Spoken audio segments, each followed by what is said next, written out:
말씀을 전하도록 하겠습니다. 우리 앞뒤 잡아보시고 우리 먼저 인사부터 하겠습니다. 마음을 담아서 인사합시다. 사랑합니다. 축복합니다. 네, 우리 오랜만에 예배드리는 우리 준석이도 너무 반갑고 우리 황혜진 자매님 너무 반갑습니다. 그리고 우리 지난주부터 우리 윤석이가 왔는데 우리 필리핀에서 날라왔어요. 예배드리기 위해서. 방학이라서 왔는데 방학 동안에 함께 예배하면서 우리 윤석이도 은혜 충만하도록 여러분 기도해 주시기 바랍니다. 자, 우리 말풀 보시고 말씀의 제목을 한번 읽어볼까요?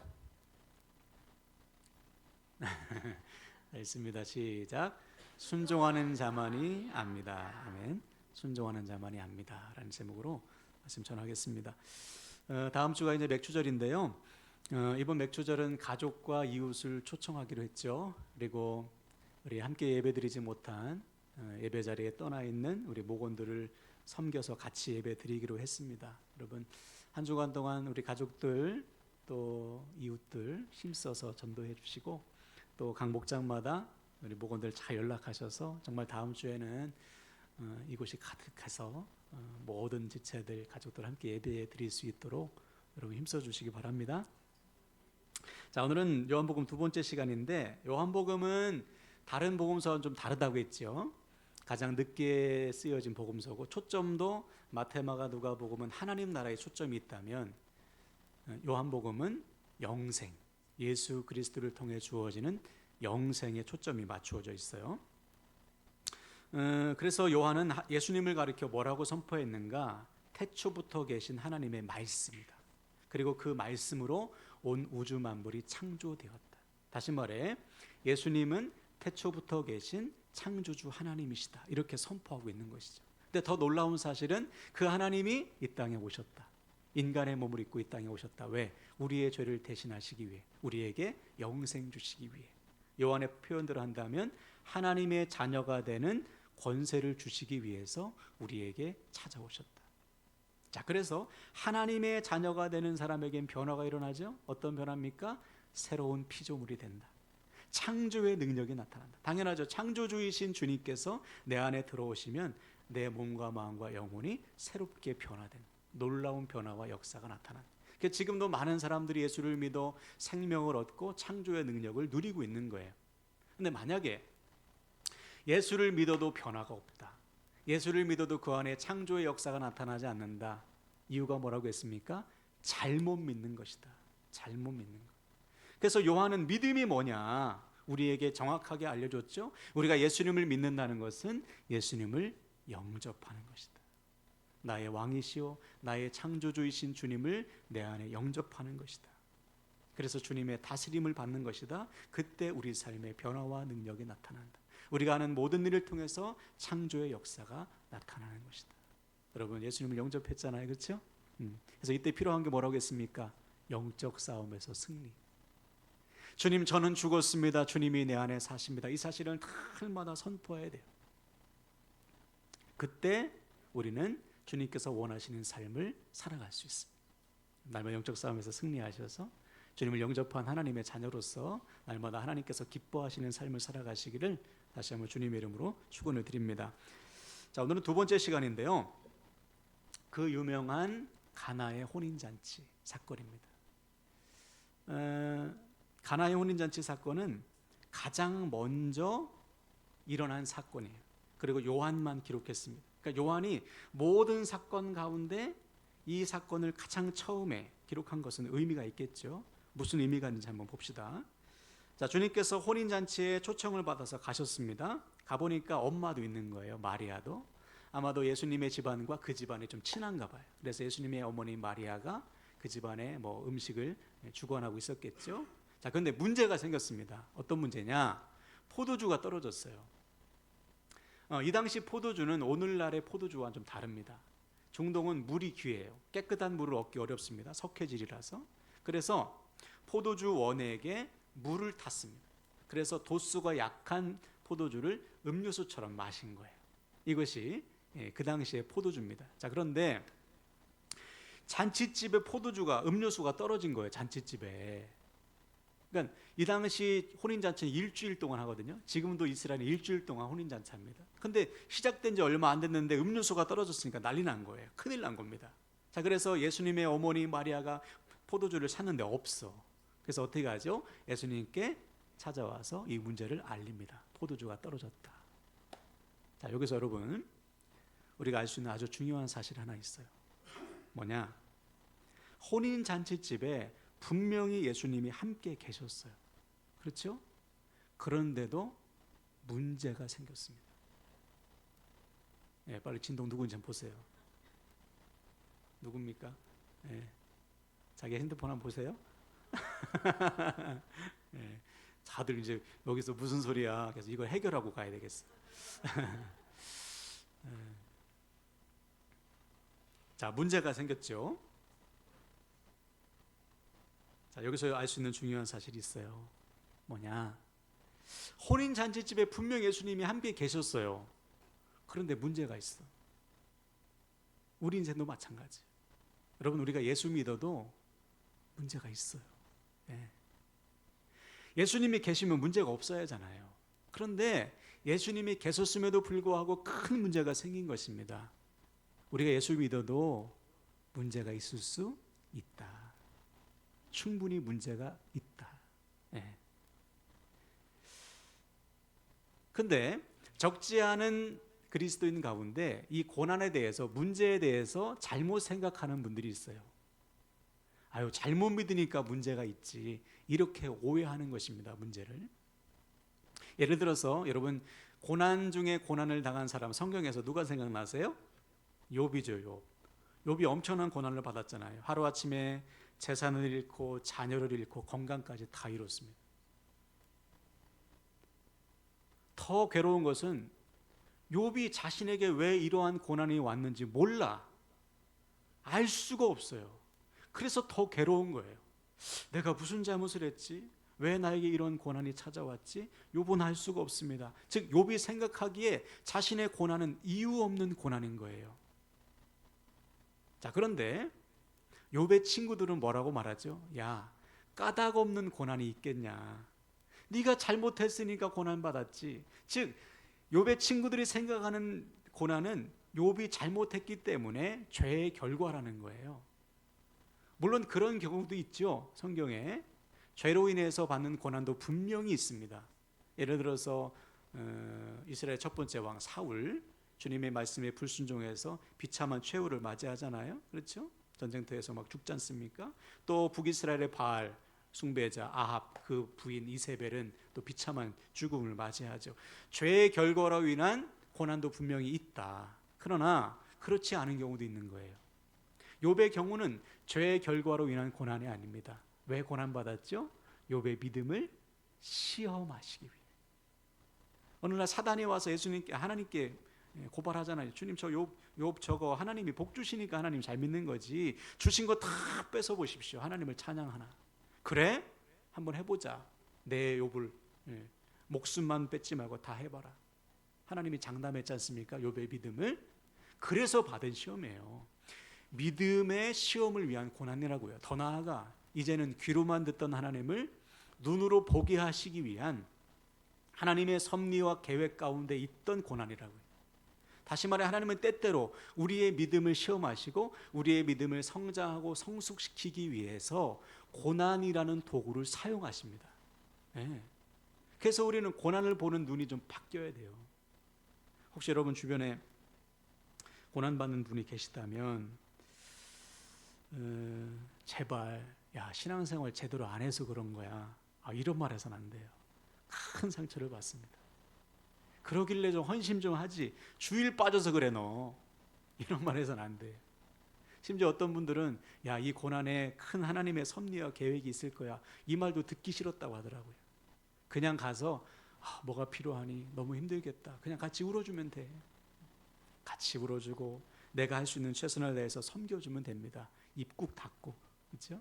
그게 고난에 대한 우리의 자세예요. 여러분 주변에 고난을 당한 분이 있다면. 그럼 반대로 내가 고난을 받았다면 어떻게 해야 됩니까? 이 고난을 가지고 주님께 가야죠. 주님, 저에게 고난을 허락하신 이유가 뭡니까? 왜 저에게 이런 고난을 주셨습니까? 이 고난을 통한 하나님의 섭리와 계획이 무엇입니까? 하나님께 가야 돼요. 주님께 가야 됩니다. 이게 차이점이에요. 믿음이 있는 자와 믿음 없는 차이점이 이겁니다. 믿음이 없는 자는 고난에 푹 파묻혀. 그러나 믿음이 있는 자는 이 고난을 가지고 누구에게 나아갑니까? 주님께 나아가는 거예요. 오늘 본문의 마리아처럼 아이고 큰일 났네, 아이고 죽었네, 이것이 아니고 이 고난을 가지고 주님께 나아가서 이 고난을 왜 주셨는지 주님께 묻는 거예요. 왜? 주님께는 모든 문제 해결이 있기 때문에. 더 나아가 그 고난을 통해서 나를 향하신 하나님의 뜻을 알 수 있기 때문에 고난이 있으면 주님께 찾아가는 것입니다. 여러분, 주님께 나아가시길 바랍니다. 근데 가끔 보면 인생의 문제를 만났을 때 엉뚱한 것을 찾는 사람들이 있어요. 제가 예전에 전도사 때 교회 근처 성남동 쪽에서 전도사를 했는데, 교회 근처를 전도하는데 그 동네에는 점집이 많았습니다. 막 집집마다 깃발이 다 꽂혀 있어요. 이렇게 산동네에. 그래서 어느 날 전도팀과 함께 토요일 날 그 점집을 전도하는데, 교회에서 왔다고 하면 문을 안 열어주니까 계세요 했는데 문이 열려 있어요. 들어가 봤더니 할머니 무당 한 분이 계시는 거예요. 그래서 이제 솔직하게 얘기했죠. 할머니, 저는 이제 아무개 교회에서 온 전도팀이라고 복음을 전하러 왔다고 하니까 그 무당 할머니가 그러는 거예요. 아 그래, 그 교회 아무개 권사가 우리 단골인데. 얼마나 민망한지요. 그분이 전도팀이 아니길 다행이지. 물론 사실인지 아닌지 안 물어봐서 모르겠어요. 그래서 그러시냐고 그냥 복음을 전하고 왔는데, 여러분 왜 무당에게 물어봅니까? 우리 중엔 무당집 가는 분 없죠. 점집 가는 분들. 비슷한 곳도 가는 분 없죠. 여러분, 무당은 뭘 섬기는 사람이죠? 귀신 섬기는 사람이잖아요. 우리 인생의 문제를 왜 귀신한테 물어봐요? 나를 창조하시고, 그렇죠? 온 우주 만물을 주관하시고 역사하시는 살아계신 하나님께 물어야죠. 점집 가지 마시기 바랍니다. 네, 성경은 점집 가는 거 완전히 그냥, 그죠? 죄라고 정해놓고 있어요. 또 어떤 분들은 문제만 생기면 사람 찾아가요. 네. 부모님이 해결해 주겠지, 누가 해결해 주겠지, 초로록 찾아가가지고 문제를 얘기해요. 나에게 문제를 주신 하나님의 뜻은 묻지도 않아. 그냥 이 문제 어떻게 해결할까? 해결에만 초점을 두고 있는 거예요. 여러분, 하나님께서 우리 사랑하시잖아요. 아멘이십니까? 그러면 하나님께서 나에게 문제를 허락하셨다면 여기엔 뜻이 있는 거예요. 반드시 하나님께 물어야죠. 안 그렇고 계속 문제만 해결하려고 하니까 문제가 문제로 끝나. 그리고 문제가 반복되는 거예요. 문제를 낭비하는 것이죠.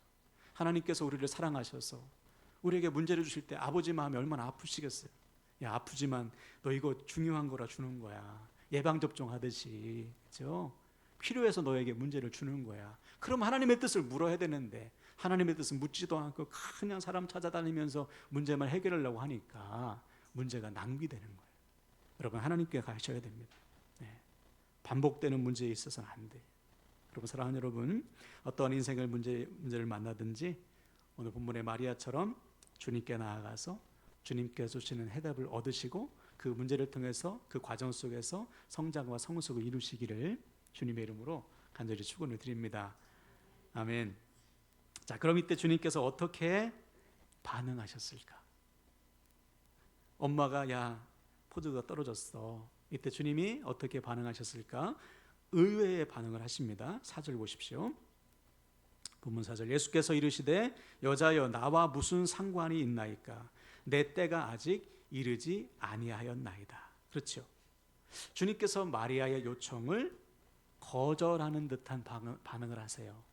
여자요 이렇게 말했는데 이것은 헬라어로 귀나이라는 단어인데 이것은 그 당시 왕이 왕비를 높여 부르는 말이에요. 그러니까 버릇없는 말이 아닙니다. 어머니, 아직 내 때가 이르지 않았어요. 여기서 예수님의 때라는 것은 어떤 때일까요? 자신이 하나님의 아들이심을 드러내실 때, 그때가 아직 안 된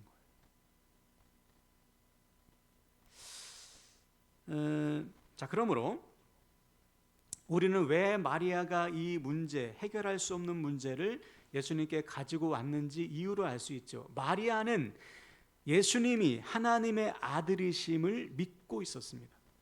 네. 어떻게 믿었을까요? 임신할 때 알려줬어요, 하나님이. 앞으로 보고 읽어봅시다. 누가복음 1장 35절 시작. 천사가 대답하여 이르되 성령이 네게 임하시고 지극히 높으신 이의 능력이 너를 덮으시리니 이러므로 나실 바 거룩한 이는 하나님의 아들이라 일컬어지리라. 그렇죠. 천사가 알려줬죠. 하나님께서 천사를 통해 마리아에게 알려줬어. 네 아들은 하나님의 아들이다.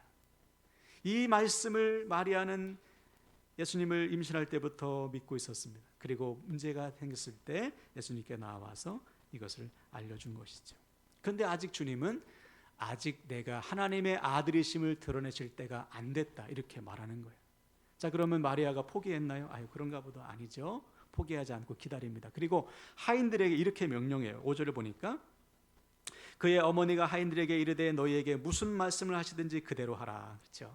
야, 예수님께서 무슨 말씀을 하시든지 그대로 해라. 왜? 예수님은 누구니까? 하나님이시니까. 예수님의 모든 말씀에 너 순종해라. 그리고서 기다리는 거예요. 그때 주님께서 하인들에게 명령하시죠. 때가 된 거예요, 이제. 아마 이 과정 속에 생략된 부분이 있겠죠. 주님께서 하나님께 뭐 기도했다든지 하나님께서 사인을 주셨다든지. 그래서 아무튼 주님이 이제 하나님의 아들이심을 드러내실 때가 됐어요. 그래서 하인들에게 명령하죠. 7절 보니까 그들에게 이르되 항아리에 물을 채우라 하신즉 아기까지 채우니. 잔치집에 보니까 항아리가 있습니다. 이 물 항아리인데 왜 있을까요? 그 당시 이스라엘 백성들은 지금도 그렇지만 거의 다 신이 샌들입니다. 샌들. 네, 그리고 흙먼지가 많잖아요. 중동 지역에. 그렇죠? 건조하고. 그러니까 집에 들어오면 발이 지저분해요. 그래서 집집마다 발을 씻는, 손을 씻는 물 항아리가 있습니다. 이게 정결 예식인데, 그래서 들어오는 사람마다 거기서 문 앞에 있는 물 항아리에서 손과 발을 씻고 들어왔어요. 그러니까 잔치집이니까 항아리가 6개나 있는 것이죠. 그래서 주님께서 야, 항아리에 물을 더 채워라. 아기까지 꽉 채웠어요. 근데 하시는 말씀이 야, 이제 떠서 갖다 줘. 연회장에 갖다 줘라. 자, 이때 여러분이 하인이라면 어떻게 반응하시겠어요? 아, 이 물인데, 아, 물을 왜 떠서 줘요? 갖다 줬는데 혼나면 어떡하려고? 그렇잖아요? 아, 할 수 없습니다. 이렇게 반응하는 것이 당연해. 주님의 말씀에 하인들이 선택을 해야 되는 거예요. 이것을 떠서 갖다 줘야 되나 말아야 되나. 물론 좀 전에 마리아가 야, 무슨 말씀을 하든지 그대로 해. 분명히 말씀은 받았지만, 권면을 받았지만, 오늘날로 말하면 설교를 들었지만 여러분들이 선택을 해야 되는 거예요. 이 말씀대로 내가 살 것인지, 이 말씀대로 살지 않을 것인지는 누구의 선택에 달렸습니까? 나의 선택에 달린 거예요. 예나 지금이나 똑같습니다. 하나님은 모든 사람들에게 말씀을 주십니다. 선택은 우리가 하는 거예요. 근데 그 선택에 따라서 우리 인생이 완전히 달라져요. 지금도 마찬가지. 이곳에 여러분들이, 많은 사람들이 말씀을 듣고 있지만 선택은 여러분들이 해야 됩니다. 여기에 앉아있다고 해서 여러분들의 삶이 완전히 저절로 바뀌잖아요. 순종해야 되는 거예요. 무슨 말씀을 하시든지 순종할 때 그때부터 변화가 시작되는 것이지, 그냥 주일날 이 자리에 와서 1시간 앉아있다고 해서, 말씀을 들었다고 해서 우리 삶의 변화와 능력이 나타나는 것은 아니에요. 선택을 해야 됩니다. 순종할 것인지 순종하지 않을 것인지.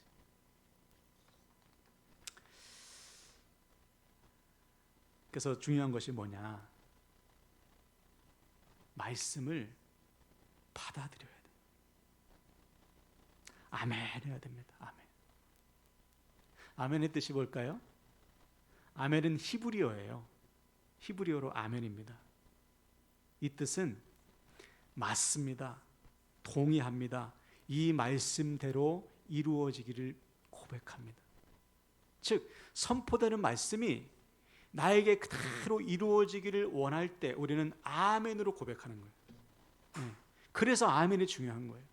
아멘은 설교자 기살려 주려고 하는 것이 아니고 이 말씀이 나에게 그대로 이루어지길 원합니다. 말씀을 받는 거예요. 제가 누누이 말씀드리죠. 여기서 아멘해야 밖에서도 아멘할 수 있습니다. 근데 여기서 아멘 못하면 밖에서 아멘 못해요.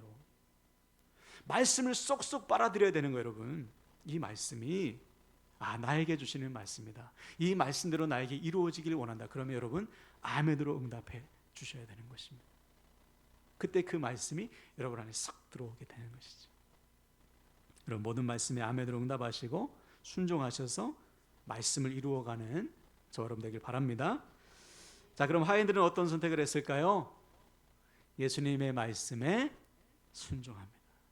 즉시로 순종해요. 즉시로. 물 채우십시오. 채웠어요. 떠다 주십시오. 떠다 주십시오. 여러분 어쩌면 순종했으면 순종의 결과 불이익을 당할 수도 있잖아요. 야, 물을 왜 가져왔어? 너 잘라. 직업도 잃을 수 있는 상황 아닙니까? 그런데 이 하인들은 불이익과 고난을 감수하고 말씀에 순종한 거예요. 여러분 이게 순종이에요. 순종은 믿음으로 하는 것입니다. 내 형편과 상황 따져가면서 하는 것은 순종이 아니에요. 그렇죠? 순종은 하나님께서 나를 통해 역사하실 것을 믿고 내 상황을 초월해서 하는 거예요. 그것이 순종. 그 순종을 통해서 하나님은 일하시는 거예요. 자, 여러분 지금 돌아보십시오. 내가 순종하지 못하고 있는 게 뭔가? 그것 때문에 하나님은 자꾸 순종의 기회를 주시는 거예요. 야, 너 이거 좀 부족하다. 너 이건 순종하지 못하고 있다. 그래서 그 문제를 자꾸 주시는 거예요. 이걸 깨달아야 돼. 순종해야 되는구나. 순종해야 되는구나. 순종하라고 자꾸 하나님께 나의 사인을 주시는구나. 자, 그래서 이 하인들이 순종했습니다. 어떤 일이 일어나죠? 9절 10절 보십시오. 연회장은 물로 된 포도주를 맛보고도 어디서 났는지 알지 못하되 물떠온 하인들은 알더라. 연회장이 신랑을 불러 말하되 사람마다 먼저 좋은 포도주를 내고 취한 후에 낮은 것을 내거늘 그대는 지금까지 좋은 포도주를 두었도다 하니라. 놀라운 기적이 일어나죠. 물이 뭐가 됐어요? 포도주로 바뀌었어요. 분명히 항아리에 부은 것은 물인데 떠서 줬더니 뭐가 됐습니까? 포도주로 바뀌었어요. 그리고 포도주가 전에 먹었던 것보다 비교할 수 없이 맛이 좋은 포도주가 된 거예요. 그래서 연회장이 신랑을 부르죠. 야, 이거 어디서 났냐? 이 포도주 어디서 났니? 신랑은 알아요, 몰라요? 모르죠. 근데 누구는 압니까? 물떠온 하인들은 아는 것입니다. 즉 순종한 하인들만 아는 것이죠. 이게 오늘 말씀의 핵심이에요. 여러분 순종해야만 알 수 있습니다. 신앙생활의 참 기쁨과 비밀은 순종할 때만 알 수 있어요. 순종하지 않으면 죽었다 깨나도 몰라. 바꾸어 말하면 하나님은 누굴 통해서 역사하십니까? 순종하는 자를 통해서. 누굴 통해서 자신을 드러내십니까? 순종하는 자를 통해서. 그래서 우리가 순종하면 하나님을 만나게 돼 있어요. 신앙생활은 순종생활입니다. 신앙생활. 근데 많은 그리스도인들이 순종이 약해요. 믿음이 약하기 때문에. 그래서 문턱에 머물러 있는 사람들이 참 많아. 신앙의 문을 열었어. 그런데 한 발자국도 못 뛰는 거예요. 일단 믿음으로 순종하면, 경험하면 순종을 멈추지 않거든요. 그렇구나. 알게 되고 깨닫게 되고 경험하게 되고 그 하나님을 간증하게 되고. 그런데 순종하지 않으니까, 머릿속에만 있으니까, 이것이 손과 발로 이어지지 않으니까 경험되지 않은 거예요. 성경은 우리에게 명령하죠. 주님의 은혜와 그를 아는 지식에서 자라가라. 언제 믿음이 자랍니까? 은혜를 체험해야죠. 주님을 알아야지. 이것을 알면 지식적인 알미 아니고 체험적인 알미를 말하는 거예요. 순종해서 주님을 경험해야 믿음이 자라요. 근데 순종하지 않으면 맨날 그 수준에 머물러 있는 것이죠. 우리가 잘 아는 요셉을 보십시오. 그가 노예로 팔려왔습니다. 근데 그 상황 속에서도 요셉은 순종해요. 그때 요셉 자신만 자기와 함께 하시는 하나님을 본 게 아닙니다. 요셉 주변의 모든 사람들이 하나님을 봤어요. 여러분도 마찬가지. 여러분 신앙생활은 내가 하나님을 경험하고 그 하나님을 알리는 거예요. 사람들에게 야, 너를 보니까 하나님 살아계시다. 이 말씀 들어야 됩니다. 이 말씀 안 들으면 여러분 잘못된 신앙생활 하고 있는 거예요. 널 보니까 하나님 없는 것 같아. 저주죠, 저주. 야, 너 보니까 다른 사람은 몰라도 너를 보니까 하나님이 계신 것 같기는 하다. 믿어볼 만하다. 이런 말 들어야 된다니까. 언제? 내가 순종할 때예요. 순종할 때. 자, 요셉을 한번 볼까요? 창세기 39장 3절 있습니다. 시작. 그의 주인이 여호와께서 그와 함께 하심을 보며 또 여호와께서 그의 범사에 형통하게 하심을 보았더라. 아멘. 요셉이 순종했더니 요셉만 보는 게 아니에요. 요셉 주변에 있는 사람들이 야, 너를 보니까 하나님 살아계시다. 같이 봤다는 거. 같이. 이게 신앙생활. 여러분, 순종함으로 하나님을 아시고 그 하나님을 알리는 진짜 믿음의 생활 하시기 바랍니다. 자, 반면에 순종하지 않으면 어떻게 될까요? 모르는 것이죠. 만약 오늘 마리아가 문제를 가지고 주님께 나아가지 않았더라면, 하인들이 주님의 말씀에 순종하지 않았더라면 기적은 없죠. 그냥 문제가 문제로 끝나. 그렇죠? 어디서 뭐 돈 주고 사왔든지, 그렇죠? 자기 실력으로 해결했겠죠. 하나님의 능력은 경험할 수 없어요. 우리 인생도 마찬가지예요. 우리가 아무리 성경을 많이 알고 예배를 빠지지 않고 신앙생활을 열심히 해도 주님의 말씀에 순종하지 않으면 우리 삶에 어떠한 일도 일어나지 않습니다. 사람들에게 야, 하나님은 이런 분이야, 주님은 이런 분이야 간증 못해. 왜? 체험을 해야 간증하지. 예. 주님을 알아야 간증을 하지. 성경 지식 갖고 알리는 것은 변화가 없어요. 능력이 없어. 내가 경험한 주님을 증거해야죠. 그런데 내가 경험한 주님이 없으니 능력이 나타나지 않는 거예요. 변화되지 않는 것이죠. 여러분 주변이 변화되지 않는다면 내가 지금 순종하지 않고 있다는 증거입니다. 내가 순종해야 내가 하나님을 알고 그 하나님을 나뿐만 아니라 내 주변 사람도 보기 때문에. 그러면 사랑하는 여러분, 이 시간 결단하는데요, 오늘부터 우리의 믿음이 오늘 본문의 하인들처럼 순종하는 믿음이 되길 축복합니다. 날마다 순종하셔요. 하나님을 경험하셔야 돼요. 그게 신앙생활이잖아요. 혹시 아직도 순종하지 못하고 있는 삶의 부분들이 있습니까? 전능하신 하나님을 믿고 순종하세요. 오늘 하인들처럼 무슨 말씀을 하시든지 순종해 보세요. 반드시 기적이 일어납니다. 물이 포도주로 바뀌고 문제가 해결돼요. 나뿐만 아니라 내 주변 사람들이 같이 보는 거예요. 그래서 확신을 가지고 오늘부터 순종의 삶을 새롭게 시작하는, 오늘 본문의 하인들처럼 순종함으로 기적을 체험하고 하나님을 드러내는 일에 쓰임받는 우리 함께하는 게 모든 가족들 다 되시기를 주님의 이름으로 축원을 드립니다. 아멘.